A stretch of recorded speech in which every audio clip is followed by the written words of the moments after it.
The density of iron is 7.74 grams per cubic centimeter. And I have a horseshoe, which is made out of iron, with a mass of 300 grams. What is the volume?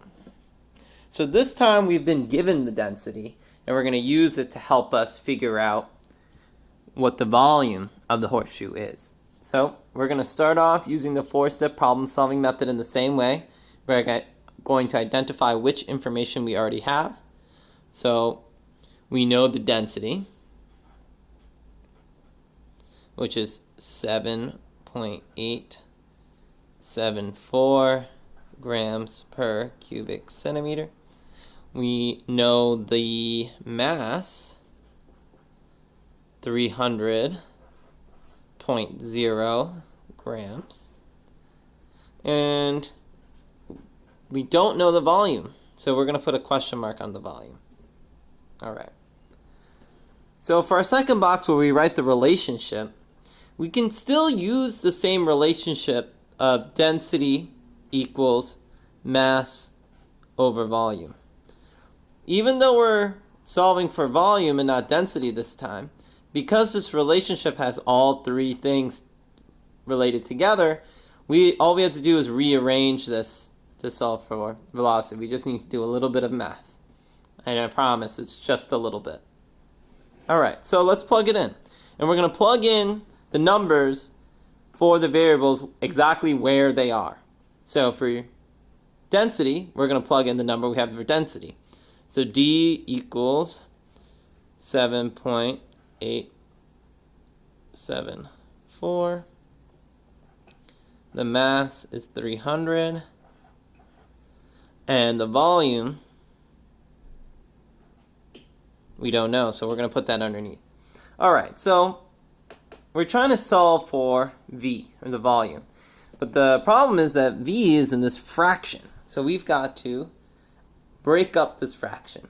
So the way to break up any fraction is to multiply both sides by whatever is on the bottom of that fraction.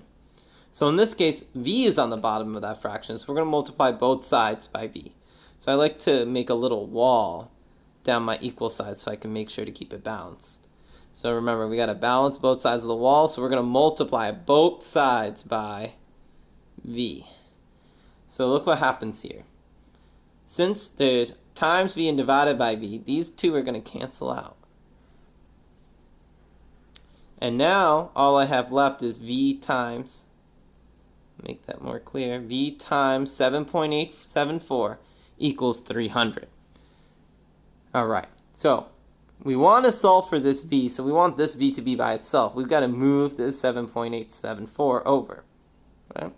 So let me first rewrite the equation so you can see it more clearly. So we have V times 7.874 equals 300. So to move this 7.874, get it out of the way, we've got to do the opposite of whatever it's doing right now. So since it's multiplying the V, we've got to divide both sides by that number, 7.874. Divide both sides by that number. Now, and dividing both sides keeps it balanced, right? We got to balance both sides of the wall. So 7.874 is going to cancel out with itself. And then to get, all we have left now is V. And to find out what V is equal to, we just have to divide 300 by 7.874,